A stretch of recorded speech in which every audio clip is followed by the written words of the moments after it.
Alysa Liu had just become the first American woman to win figure skating gold in 24 years, the first since Sarah Hughes in Salt Lake City in 2002.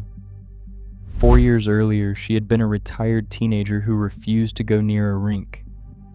4 years before that, she was a 13-year-old prodigy, carrying a dream she never chose, and trained by a father who had once fled China on a smuggler's boat in the middle of the night. This is a story about what it costs to be given wings before you're ready to fly and what it takes to build your own. To understand Alysa, you have to understand the man who made her.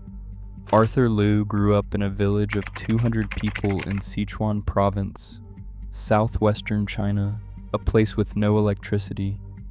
He studied his way out, and by 1989 had become a student leader in Guangzhou, organizing hunger strikes during the pro-democracy movement that ended in the Tiananmen Square massacre.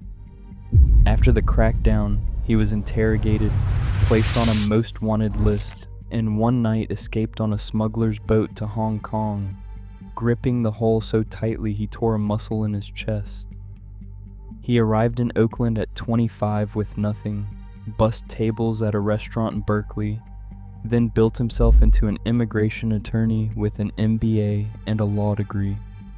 He raised 5 children as a single father, all born through surrogacy. They shared one room with 3 bunk beds in Richmond, a working-class city across the bay. Arthur was a man who had traded everything for freedom, and when his eldest daughter was born, he decided she would carry the best of what that freedom could offer. Alysa was 5 when Arthur first brought her to the Oakland Ice Center. He saw in his daughter something worth investing in before she could have known what that meant. She moved from group lessons to private coaching within months, and the progression was unlike anything her coaches had seen. At 10, she became the youngest female skater to win the U.S. Intermediate title. 2 years later, at a competition in Bangkok, she landed a clean triple axel, a jump most senior women never attempt, becoming the youngest skater in history to pull it off. Arthur drove every stage of this ascent. He tracked jump speed with a radar gun, chose her music, and selected and dismissed coaches like Philip de Guglielmo. He flew her to Japan and Canada for the best trainers money could buy. The investment ran somewhere between $500,000 and $1 million. The trajectory was extraordinary, but none of it had been her choice. What the public saw was a prodigy shattering records. What they did not see was a teenager whose coaches controlled what she wore, which music she skated to, and how much she ate. She would later describe the sport as her father's business, not hers. At 13, she became the youngest U.S. women's champion in history. She defended the title the following year and became the first woman ever to land a quadruple jump and a triple axel in the same competitive program. The media crowned her America's answer to Russian dominance. The quad era dominated by skaters like Alexandra Trusova and Anna Shcherbakova, who trained under Iteri Tutberidze's notorious methods. But the weight of that narrative belonged to everyone except the girl carrying it. And then, in the fall of 2021, something far darker arrived at the family's front door. A man appeared at their California home, claiming to represent the United States Olympic Committee, and he demanded copies of Arthur and Alysa Liu's passports. Arthur had spent 3 decades reading the signals of authoritarian interference. He sent the man away. Within a week, the FBI confirmed what he already suspected. The visitor was a Chinese operative, part of a transnational repression scheme, targeting Arthur because of his dissident past. The Chinese government had also attempted to recruit Alysa to compete under their flag, and her father rejected the offer outright. 5 men would eventually be charged, but all Arthur could think about was his daughter. She was 16 years old and weeks away from competing at the Beijing Olympics, in the very country that was targeting them. He made a decision that would haunt him. He told her nothing. She flew to Beijing not knowing that the strangers shadowing her at every meal and practice were State Department escorts assigned to keep her safe. She competed in a country whose government wanted to silence her father. She finished 7th, and she never understood why the atmosphere around her felt so strange. A month later, at the World Championships in Montpellier, she won the bronze medal, the first American woman to medal at Worlds in 6 years. It should have felt like the beginning. Instead, it was the end. On April 9th, 2022, Alysa announced her retirement on Instagram. Not after a long decline, not after an injury. At 16 years old, she had made the decision before the Olympics. Getting there had been the only goal she ever held, and once she crossed that line, nothing was left pulling her forward. What she wanted now was everything that ice had taken: a classroom, friendships beyond the sport, a life with room to breathe. Her father later described her as suffering from post-traumatic stress disorder.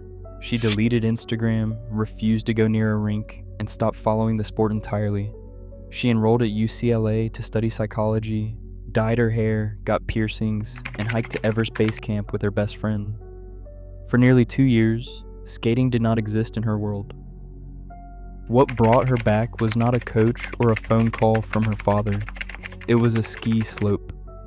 During winter break in early 2024, Alysa went skiing for the first time, and the rush of speed and air beneath her body unlocked something she thought she had buried. She found a rink, laced up borrowed skates, and threw a double axel as if the 2 years of silence had never happened. The muscle memory was intact. But something else surfaced too, a feeling she had never associated with skating before: want. She called Philip de Guglielmo, the coach her father had fired in 2021, and told him she was coming back. He asked why she would do this to herself. 2 hours and a bottle of red wine later, he agreed. But the terms were different now. Alysa would choose the music, design the costumes, control the pace. The girl who had been handed a career was gone. The woman who replaced her was building one from scratch. The results came fast. Gold at her first competition back after 2.5 years away. A silver at the 2025 US Championships with a standing ovation. Then, in March 2025 in Boston, less than 12 months after returning, she won the World Championship, dethroning the 3-time defending champion without a single quadruple jump. Her short program, set to a lofty ballad, carried an emotional depth that had never existed in her skating before. Her free skate, choreographed to Donna Summer, became the most talked about program of the season, joyful, electric, and unmistakably a reflection of the person she had become off the ice. The 2025 to 2026 season only accelerated. A Grand Prix final title followed. Another medal at Nationals secured her Olympic spot. And then Milan. 7 clean triples, every spin at maximum level. A program that built from quiet intensity to pure elation. She had been third after the short program. By the time the final scores appeared, she was first, career best total, fewer than 2 points ahead. The first American woman to win Olympic figure skating gold since 2002. The first to take 2 golds at a single Winter Games after also winning the team event. The scream that left her body when the music stopped was not rehearsed. It was the sound of someone who knew exactly what it had cost to stand there. What elevated the victory beyond sport was everything surrounding it. The operatives who targeted her family had pled guilty. The doping scandal that consumed her generation, centered around Kamila Valieva's positive test for trimetazidine, had forced the ISU to raise the minimum competition age to 17 in a 2022 vote, dismantling the machine that burned through teenage girls under coaches like Eteri Tuperidze and discarded them before 20. And standing at the center of it was a woman who had walked away at 16, rebuilt herself outside the sport, and returned with a nose-piercing, halo-dyed hair and a creative vision no coach had handed her. The era that said women's figure skating belonged to children was over. She was the living proof. Today, Alysa Liu studies psychology at UCLA and trains at the Oakland Ice Center, where she first stepped on ice 15 years ago. Her Instagram following surged past 6 million during the Olympics. She has deals with Toyota, Nike, Samsung, and Gillette Venus.